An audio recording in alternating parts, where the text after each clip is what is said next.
What's up guys? Have you ever wondered how can I improve my corner taking quality? Can I get whip like James Maddison?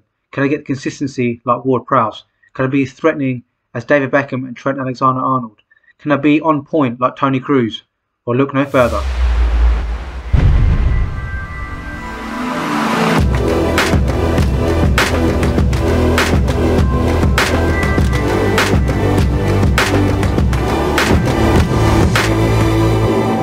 Guys, yes, Coach Indy here. Hope we're all keeping well. I certainly am out for another walk, as you can see, and I'm kind of liking these sort of chats, if you like, before we dive into the Tekkers Friday video. So today it's all about set pieces, but in particular corners. So probably something that doesn't really get spoken about, doesn't really get trained a lot unless you're probably in a professional environment or an academy environment, but obviously it's really important even at grassroots level, you know, working on corners and what your setup should be. But in particular we're actually talking about not so much the setup inside the box, but more so the set piece taker, if you like. So part one is going to be all about sort of in-swinging corners from both sides. So I'm going to be using my right foot and my left foot, just so you guys understand that it's really important to sort of use both feet if you can. I mean, a question for you guys actually, there's only one player I can really think of off the top of my head that probably uses both feet for set pieces. Maybe two actually, so drop them in the comments if you could think of any players. One certainly plays in the Premier League, one used to play in the Premier League, and if there's any further, please drop them in the comments. But yeah, going back to today's episode, today is all about, like I said, in-swinging corners in part one. I'm going to use my right foot and left foot. So the first thing to sort of recognise here is the goalkeeper starting position. So I know, as being a goalkeeping coach, 2 to 3 yards is kind of where most keepers are comfortable being off their line for an in-swinging corner. Obviously they don't want to get done anything at the front post or anything sort of directly, so anything around that area is just a no-go for me. Keepers are going to sort of come and claim that, punch it, whatever it may be. So I'm looking to maybe hit in around the 6-yard box, maybe just outside, so it allows my attackers to, or my teammates to sort of go and attack the ball. So you're going to work both sides, you're going to see plenty of reps both sides. Hope you guys enjoy.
Okay guys, that was part one completed, all about in-swinging corners. Now, you might have guessed it, we're now going to move on to some outswingers now. Really crucial actually for me, if you can sort of work both feet, that gives you an advantage when it comes to you being the set piece taker. Also, you know, sort of you're mastering your craft, if you like, as well. So for me, I'm quite comfortable using both feet.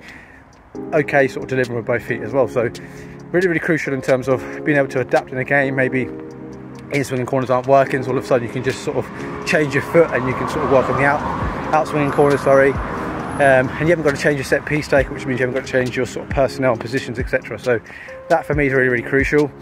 Going on to some of the coaching points, first thing to sort of mention is goalkeeper's starting position. Naturally, obviously the ball's going away from goal, so therefore their starting positions can be a little bit higher, because obviously if they stay 2 to 3 yards out and the ball's going away and it lands sort of around the penalty spot, they're not going to make it. So I think they can sort of cheat a little bit, and just hope they don't get done with this sort of the one at the near post, if you like.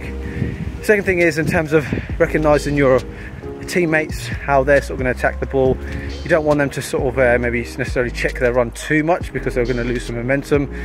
So therefore, just recognising where you want to sort of aim the ball. Again, depending on whereabouts you want the ball to be in the box. For example, if you want it at the near post, being around 6 yards away from the goal is probably about right in terms of depth. As you go further, sort of the middle of the goal, maybe 8 yards, and the far post you could say maybe 8 yards to 9 yards, 10 yards, something like that as well. Just because the further the ball is away from goal, obviously the more difficult it can be to sort of get your header on target and generate power, etc. In terms of your teammates, you don't want them to check their run, don't want them to be too early. If not, they're going to lose their momentum. Again, not going to be able to sort of generate their own power into the header. So yeah, you're going to see me on part 2 sort of taking some set pieces, corners obviously, with both feet, outswingers. Hope you guys enjoy it.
Okay, so that was part 2 completed.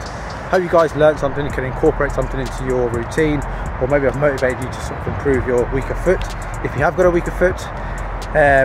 Moving on to part 3, but before I do, I deliberately didn't mention anything about the curling technique in terms of how to strike the ball and how to sort of get the revolutions on there. I feel like most players would know that. However, if you don't, maybe I can do another tutorial on that further down the line, or with a private DM me or put a message in the comments.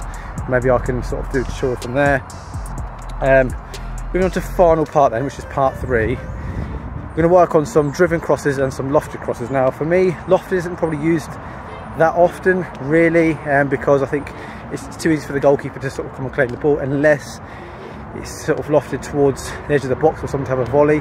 But then again, I think there as well, it allows the opposition to sort of come out and block the ball, head the ball away, so it just gives the opposition a bit more time to react, which I don't really like that corner. But I have done a couple of different techniques in there, so you guys can sort of just see what it looks like.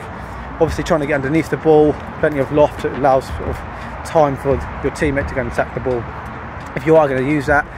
Obviously with the driven one, it's completely opposite to a lofted. You want it to be fairly flat.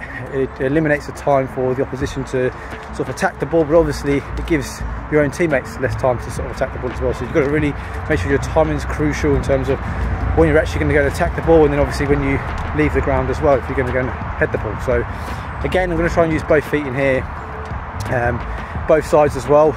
Again, if you can master that technique, happy days. If you can't, go and work on it. I think that's the best bit of advice I can give you.